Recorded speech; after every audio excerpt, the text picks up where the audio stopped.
আলভি কলটা কেটে দিয়ে রুম থেকে বেরিয়ে গেল। হলরুম পেরিয়ে এসে দাঁড়াল রূপসার রুমের সামনে। হাত উঁচিয়ে 2 বার নক করতেই রূপসা এসে দরজা খুলে দেয়। আলভি রূপসার দিকে না তাকিয়েই গলা ফাটিয়ে অলিকে ডাক দেয়, অলি। আলভির হুঙ্কারে খাটের উপরে বসে থাকা অলি দ্রুতপায় রূপসার পেছনে এসে দাঁড়ায়। অলি, তুমি এখানে এসেছ কেন? অলিকে কিছু বলতে না দিয়েই রূপসা বলে ওঠে, ভাইয়া, আসলে অলির সাথে আমার কথা বলা হয়ে ওঠেনি। আমি ওর সাথে দেখা করতেই গিয়েছিলাম। ও নাকি একা একা ঘুমাতেও পারে না। সেটা আমি আগেই শুনেছিলাম। এতদিন ঈশা ছিল বলে আমি আর ওর সাথে ঘুমাতে যাইনি। এখন যেহেতু ঈশা নেই, স্টপ রূপ, ফালতু বকিস না। ও একা ঘুমাতে না পারলে আমি ওর হাজবেন্ড তো আছি, তাই না? তোকে এই ব্যাপারটা নিয়ে ভাবতে হবে না। অলি, কাম উইথ মি। অলি একটা শুষ্ক ঢোক গিলে মিনমিনিয়ে বলে ওঠে, আমি রূপসা আপুর সাথে ঘুমাতে পারব তো? উনি হাত পা ছোড়াছুড়িও করে না। আপনি গিয়ে নিশ্চিন্তে ঘুমাতে পারেন। আলভি প্রচণ্ড বিরক্তিতে বিড়বিড় করে বলে, ডাম্বো। অলি কথাটা না শুনলেও রূপসা শুনেছে। সে আলভির উদ্দেশ্যে বলে, ভাইয়া, অলি বাচ্চা মেয়ে। আলভি রাগে গোজগোজ করে ওঠে, রাগে যেন মাথা ফেটে যাচ্ছে, তবুও নিজেকে কন্ট্রোল করে রেখেছে। আলভি দাঁতে দাঁত চেপে নিম্নস্বরে বলল, ও বাচ্চা মেয়ে নয়, ও একটা স্টুপিড, ডাম্বো আর ইডিয়ট। ও আমার ধৈর্যের পরীক্ষা নিচ্ছে। ওকে বের কর রুম থেকে, নইলে টেনে বের করে নিয়ে যাব। আলভির কণ্ঠ শুনে অলির শরীর শিউরে উঠছে। সে উপায়ন্তর না পেয়ে রূপসার সাথে সিটিয়ে দাঁড়াল। সে জানে রূপসা তাকে খুব একটা পছন্দ করে না, তবে এই রকম পরিস্থিতিতে রূপসাই তার একমাত্র আশ্রয়। ভাইয়া, তুমি ওকে জোর করে বিয়ে করেছ। সেই হিসেবে ওকে একটু টাইম তো দেবে নাকি নিজেকে সবকিছুর সাথে মানিয়ে নিতে? আলভি কিছু বলতে চাইলেও বলতে পারে না। রূপসার জায়গায় উর্মিলা হলে নিঃসন্দেহে 2 থাপ্পড় দিয়ে অলিকে টানতে টানতে নিয়ে যেত, কিন্তু রূপসাকে সে কিছুই বলতে পারবে না। অলি, লাস্টবারের মতো বলছি, চলো আমার সাথে।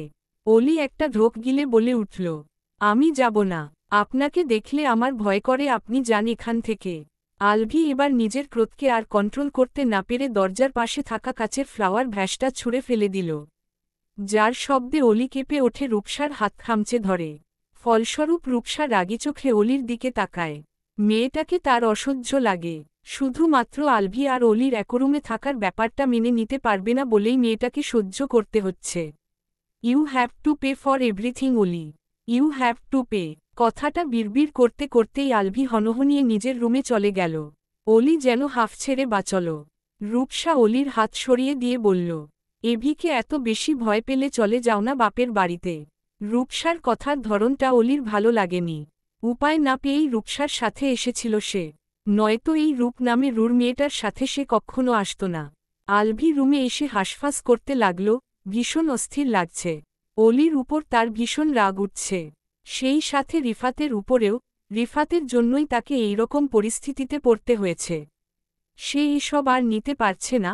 আলভি বেডসাইড ড্রয়ার থেকে একটা সিগারেটের প্যাকেট বের করে, সেখান থেকে একটা সিগারেট বের করে এক প্রান্তে আগুন জ্বালিয়ে অন্য প্রান্ত ঠোঁটে চেপে ধরে। এই মুহূর্তে এই জিনিসটাই যদি তার অস্থিরতা কিছুটা কমাতে পারে। সকালের আলো ফুটেছে ধরনীর বুকে, জানালার স্বচ্ছ কাচ ভেদ করে সকালের স্নিগ্ধ আলো রুমের প্রতিটি কোণে ছড়িয়ে পড়েছে। এই নবাবজাদি, খাটটা আমি তোমার নামে লিখে দেইনি। রূপসার রূঢ়ভাবে বলা বাক্যটা কানে পৌঁছাতেই অলির ঘুম ভেঙে যায়। সে তড়িঘড়ি করে উঠে বসল। কি হয়েছে আপু? কি হয়নি বলো। সারারাত তোমার জন্য ঘুমাতে পারিনি আমি। রূপসা আরও কিছু কথা বলতে চেয়েও নিজেকে সামলে নেয়। আলভির জন্য এই মেয়েটাকে তাকে সহ্য করতেই হবে। যে করেই হোক এই আপদটাকে তো সে বিদেয় করবেই করবে। কি করেছি আমি? রূপসা মুখে হাসি ঝুলিয়ে বলল, না না, কিচ্ছু না। তুমি এবার নিজের রুমে যাও। আমাকে ভার্সিটির জন্য রেডি হতে হবে। অলি মাথা নাড়িয়ে চলে আসতেই নেবে তার আগেই রূপসা হাসিমুখে বলে ওঠে, অলি, আমরা তো বন্ধু হতেই পারি, তাই না? অলি হ্যাঁ সূচক মাথা নাড়িয়ে বলে, আমি তো প্রথম থেকেই আপনার বন্ধু হতে চেয়েছিলাম, উর্মিলা আপুর মতো। কিন্তু আপনিই তো আমাকে এড়িয়ে গেছেন। আচ্ছা, আপনি আমাকে দেখতে পারতেন না কেন? রূপসা কি বলবে খুঁজে পেল না। আসলে তুমি ভুল ভাবছ। আমি তো এরকমই, সবার সাথে এভাবেই কথা বলি। তুমি প্লিজ কিছু মনে করো না। আর আমাকে আপনি করেও বলতে হবে না। We are friends, right? অলি হালকা হেসে উপরনিচ মাথা নাড়াল। অলি, তুমি প্রতিরাতেই আমার সাথে ঘুমাতে পারো। আমি কিছুই মনে করব না। অলি বিছানা থেকে নেমে গিয়ে বলল, ধন্যবাদ আপু, তবে কয়েকদিন পর থেকে আমার টেস্ট পরীক্ষা শুরু হয়ে যাবে। আমার এবার বাড়িতে ফিরে যাওয়া উচিত। ভাবছি আজই চলে যাব। কথাটা শুনে রূপসার চোখ দুটো চকচক করে উঠল। সে তো মেঘ না চাইতেন বৃষ্টি পেয়ে গেছে। এই মেয়ে তো নিজে থেকেই চলে যাবে বলছে। রূপসার থেকে প্রতিউত্তর না পেয়ে অলি রূপসার রুম থেকে বেরিয়ে যায়। ধীর পায়ে নিজের রুমে প্রবেশ করতেই থমকে গেল অলি। আলভি নিশ্চিন্তমনে অলির রুমেই ঘুমিয়ে আছে। অলি একটা ঢোক গিলে আলভির ঘুমে ব্যাঘাত না ঘটিয়ে ওয়াশরুমে চলে গেল। ডাইনিং টেবিলে আলভি বাদে সবাই উপস্থিত। শাহনাজ বেগম সবার ব্রেকফাস্ট সার্ভ করে দিয়ে উর্মিলার উদ্দেশ্যে বললেন, উর্মি তোর ভাইকে ডেকে নিয়ে আয়। অলি চুপচাপ ড্রয়িং রুমেই বসে আছে। প্রতিদিন আলভি আসার পরে অলিকে সাথে নিয়ে ব্রেকফাস্ট করে। সেই জন্যই অলি আলভির আশাতেই বসে আছে। তাছাড়া শাহনাজ বেগম তাকে দেখলেই চোখমুখ কুঁচকে ফেলে যেন অলির গায়ে নোংরা কিছু লেগে আছে।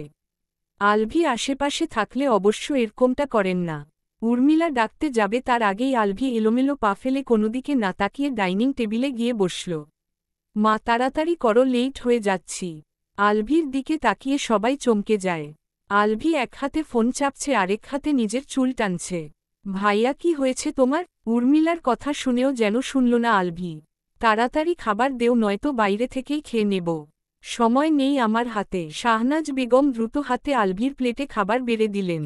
আলভি ফোনের দিকে তাকিয়েই খাবার খাচ্ছে। এ যেন পুরনো আলভিকে দেখছে সবাই, সেই পুরনো আলভি তাসনিম মির্জা। অলি সোফায় বসে থাকা অবস্থাতেই আলভিকে দেখছে আর অবাক হচ্ছে। লোকটা আজকে আমাকে ছাড়াই খাবার খাচ্ছে। উফস, আমার তো অনেক ক্ষুধা লেগেছে। অলি থাকতে না পেরে ডাইনিং টেবিলের দিকে এগিয়ে গেল। আলভি সেই দিকে কোনো প্রকার ভ্রুক্ষেপ করল না। তার সমস্ত খেয়াল ফোনে ছিল। অলি ধীর পায়ে আলভির পাশের চেয়ারে বসতেই আলভি একনজর অলির দিকে তাকিয়ে আবার দৃষ্টি ফিরিয়ে নেয়। প্রতিদিন আলভি অলিকে নিজ হাতে খাবার বেড়ে দেয়, কিন্তু আজকে আলভি যেন অন্য জগতে আছে। কিছু একটা ঠিক নেই বুঝতে পেরে নুরনাহার এগিয়ে এসে অলির প্লেটে খাবার বেড়ে দিলেন। খাবার খাওয়া শেষ হতেই আলভি নিজের রুমে চলে যায়। আজকে তাকে অফিসে যেতে হবে। আলভি রেডি হচ্ছিল তখনই অলি আলগোছে দরজার সামনে এসে দাঁড়ায়।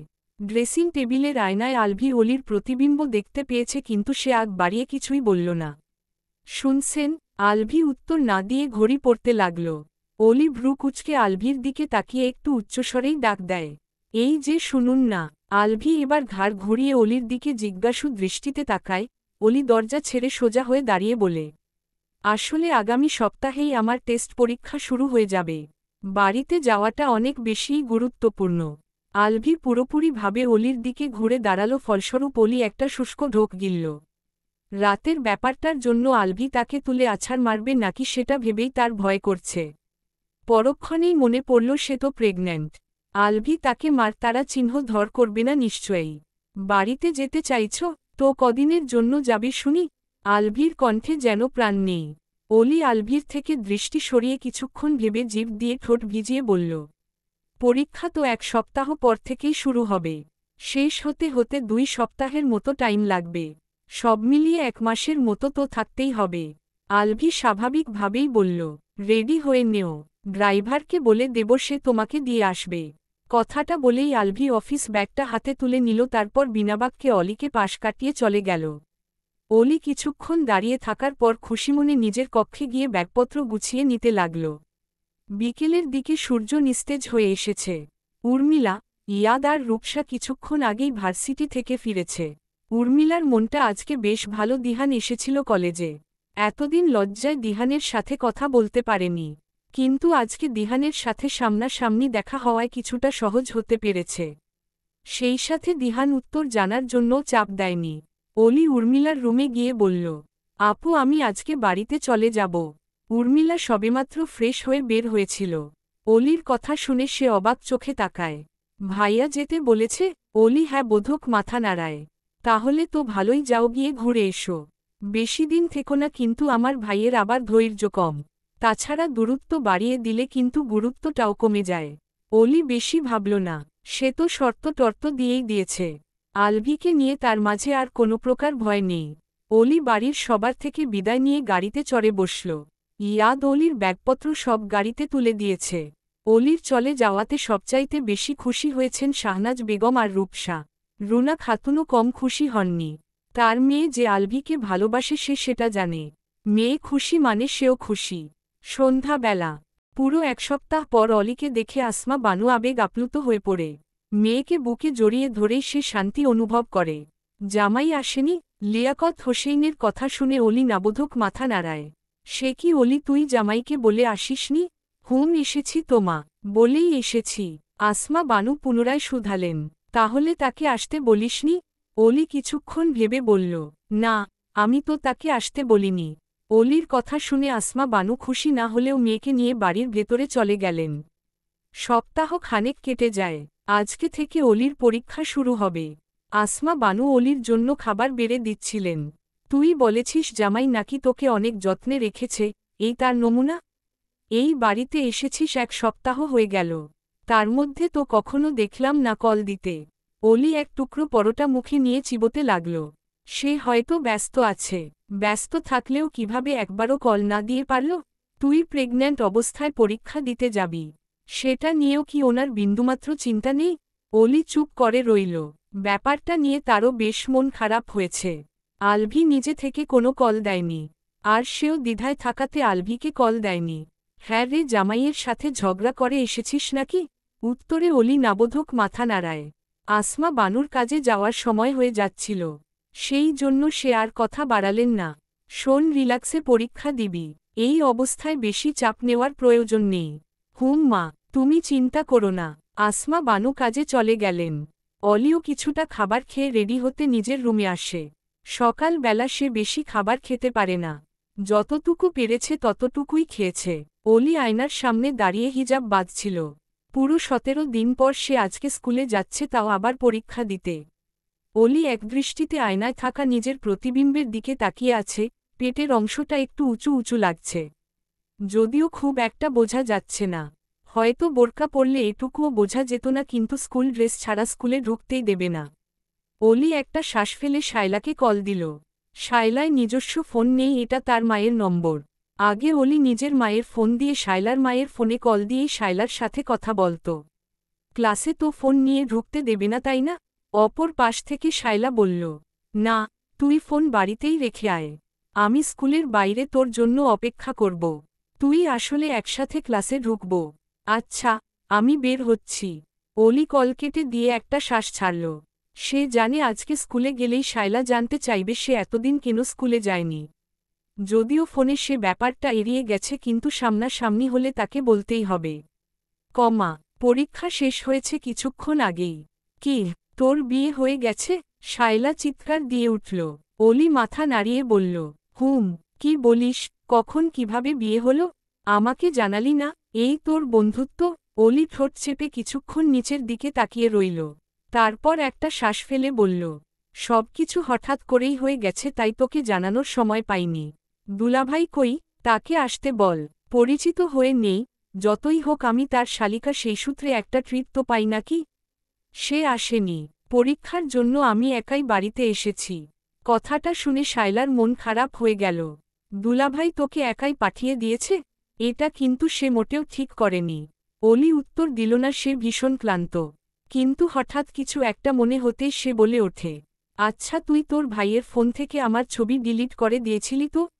শায়লা ভ্রু কুঁচকে বলে, সেদিনই তো করে দিয়েছিলাম, এতদিন পরে হঠাৎ এই প্রশ্ন করছিস কেন?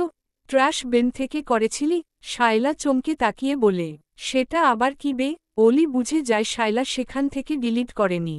অলি কিছুক্ষণ চুপ থেকে বলে ওঠে, তোর ভাই বাড়িতে আছে? শায়লা মাথা নাড়িয়ে না বলল। তারপর ঠাট্টার স্বরেই বলল, ওই, তুই আমার ভাইয়ের কথা কেন জিজ্ঞেস করছিস?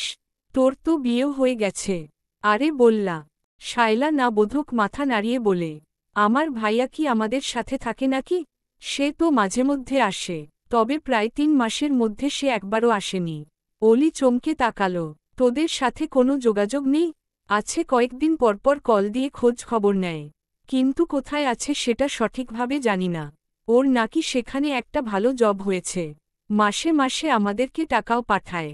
অলি কৌতূহলবশত জিজ্ঞেস করেই ফেলে, তোর ভাইয়ের নামটা জানো কি? বাব্বা, আজকে তো দেখছি আমার ভাইয়ের বিষয়ে নিজে থেকেই জানতে চাইছিস। অন্য সময় আমি বলতে চাইলেও তো শুনতে চাইতি না। ব্যাপারটা কি হুম? দুলাভাই কি কম ভালোবাসে নাকি? অলি রেগেমেগে শায়লার পিঠে চাপড় মেরে বলে, এসব কি বলছিস? আমি তো এমনিতেই জানতে চাইলাম। সেটাই ভালো। আগে ভেবেছিলাম তোকে ভাবি বানাবো, কিন্তু তুই তো বিয়ে করবি না বলে আমার ভাইয়ের বিষয়ে কিছু শুনতেই চাইতি না। এখন সেই তুই কলেজে ওঠার আগে বিয়ে করে বসে আছিস। বললাম তো সবকিছু হঠাৎ করেই হয়ে গেছে। এই দ্বারা তোর মা বাবা কি তোকে জোর করে বিয়ে দিয়ে দিয়েছে নাকি? অলি ভীষণ বিরক্ত হল, মাথা নাড়িয়ে না বলল, আমি নিজে থেকেই বিয়ে করেছি। বিশ্বাস হচ্ছে না? না হলে নাই। তোর ভাইয়ের নামটা বলবি কিনা বল?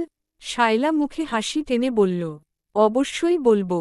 দেরিতে হলেও যে তুই আমার ভাইয়ের সম্পর্কে জানতে আগ্রহ প্রকাশ করেছিস সেটাই অনেক। আমার ভাইয়ের নাম হল সাইফুল রহমান রিফাত। নামটা শুনে অলি কিছুক্ষণ ঠায় বসে রইল। কয়েক সেকেন্ড পার হতেই সে বার কয়েক নামটা আওড়াল। রিফাত। মুহূর্তেই চারপাশের শব্দ, আলো, বাতাস সব যেন স্থবির হয়ে গেল। অলির মনের মাঝে এক গভীর স্তব্ধতা নেমে এলো। পরক্ষণেই নিজেকে সামলে নিয়ে ভাবল, নাম একই হলেও মানুষ তো আলাদা হতেই পারে। নিশ্চিত না হয়ে কিছু ভাবা ঠিক না। অলির ভাবনার মাঝেই শায়লা অলির বাহু ঝাঁকিয়ে জিজ্ঞেস করল, কিরে স্ট্যাচু হয়ে গেলি কেন? বাড়িতে যাবি না? অলির কপালে বিন্দু বিন্দু ঘাম। সে বাম হাতে কপাল মুছে চারপাশে তাকাল। দুপুরের রোদ জানালার ফাঁক গলে কমন রুমের এক কোণে ছড়িয়ে পড়েছে। অলি সমস্ত চিন্তা এক পাশে সরিয়ে উঠে দাঁড়াল। শায়লা, আগামী কালকে দেখা হবে, আমি বাড়িতে গেলাম কেমন? শায়লা মাথা নাড়িয়ে সম্মতি জানাল। অলি দ্রুতপায় স্কুল থেকে বেরিয়ে বাড়ির পথে হাঁটা ধরল। স্কুল থেকে বাড়ির দূরত্ব বেশি নয়, তাই সে হেঁটেই যাতায়াত করে। কয়েকদিন আগে আসমা বানু স্কুলে এসে একবার অলির অসুস্থতার কথা জানিয়ে গিয়েছিলেন। সেই জন্য স্যার ম্যাডামেরা অলির অনুপস্থিতির কারণ জানতে চায়নি, আর অলিও শায়লাকে ছাড়া আর কাউকেই বিয়ের ব্যাপারে কিছুই বলেনি। অলি আনমনে হাঁটছে, তার মনের মধ্যে হাজারো প্রশ্ন ঘুরপাক খাচ্ছে। এমন সময় সে উচ্চস্বরে গাড়ির সাইরেন শুনতে পেল। অলি ঘাড় ঘুরিয়ে পেছনে তাকাতেই রেড লাইটের তীক্ষ্ণ আলোয় তার চোখ বন্ধ হয়ে যায়। ঘটনার আকস্মিকতায় অলি নিজের জায়গা থেকে নড়তেও ভুলে গেছে। হো। তৎক্ষণাৎ সে কারো উষ্ণ আলিঙ্গন অনুভব করল। একজোড়া পেশিবহুল শক্ত হাত তাকে জড়িয়ে ধরে রাস্তার অন্য প্রান্তে এনে দাঁড় করাল। অলি তো এখনও চোখ মুখ খিচে বন্ধ করে রেখেছে। চোখ মেলুন মিস, আপনি সম্পূর্ণভাবে সুরক্ষিত আছেন। অলি পিটপিট করে চোখ মেলে তাকায়। সামনে থাকা পুরুষটি তির্যক হেসে বলে ওঠে, হ্যালো মিস। অলি পুরোপুরিভাবে চোখ মেলে তাকাল। সে কিছুটা আনকমফোর্টেবল ফিল করছে, তবে ভদ্রতার খাতিরে হালকা হেসে মাথা খানিকটা ঝুঁকিয়ে বলল, আপনাকে অসংখ্য ধন্যবাদ আমাকে বাঁচানোর জন্য। ইউ আর মোস্ট ওয়েলকাম, তবে এরপর থেকে রাস্তাঘাটে একটু সাবধানে চলাফেরা করবেন। অলি মাথা নাড়িয়ে হ্যাঁ বলল। তখনই সামনে থাকা লোকটার ফোন বেজে ওঠে। লোকটি ব্যস্ত হাতে পকেট থেকে ফোনটা বের করল। স্ক্রিনে ভেসে ওঠা নম্বরটির দিকে চোখ বুলিয়ে একটা বিরক্তির শ্বাস ফেলে অলির দিকে তাকাল। অলি লোকটির ঘাড়ে থাকা একটা ফ্লাওয়ার ট্যাটুর দিকে তাকিয়েছিল। ট্যাটুটা একটু অদ্ভুত টাইপের দেখতে, তবে সুন্দর। Excuse me. অলির ধ্যান ভাঙ্গে। একটু সরে দাঁড়াতেই লোকটা অলিকে পাশ কাটিয়ে চলে গেল। অলি নিজের উপর ভীষণ রেগে গেছে। আজকাল সে ঠিকভাবে চলাফেরাও করতে পারে না। বিপদ যেন তাকে তাড়া করে বেড়ায়। না, আমার একটু কেয়ারফুলি ওয়াক করা উচিত। কথাটা মনে মনে আওড়াতেই আলভির কথা মনে পড়ে যায়। মুহূর্তেই অলির মনটা খারাপ হয়ে গেল। আলভির কেয়ারিংগুলোকে সে বড্ড মিস করছে। এই সময় আলভি থাকলে নিশ্চয়ই বলত, Oli, you are pregnant, can't you walk carefully? Oli ঠোঁট চেপে নিচের দিকে তাকাতেই কিছু একটা পড়ে থাকতে দেখল। অলি কৌতূহলবশত সেটা কুড়িয়ে নিল। এটা আবার কি? অলি হাতে থাকা বস্তুটির দিকে ভালো করে চোখ বুলিয়ে বুঝতে পারল এটা একটা স্টুডেন্ট আইডি কার্ড। আরে, লোকটা তো নিজের আইডি কার্ড ফেলেই চলে গেছে। অলি লোকটার খোঁজে পেছনে ফিরে তাকালো, কিন্তু রাস্তা তখন প্রায় ফাঁকা। লোকটার কোনো চিহ্নও নেই সেখানে। ধ্যাত, লোকটা তো চলেই গেছে। অলি আবারও কার্ডটায় চোখ রাখে। ধীরে ধীরে ঠোঁট নাড়ায়। কার্ডে লেখা নামটা অস্ফুট স্বরে উচ্চারণ করে, এনামুল হক নোমান।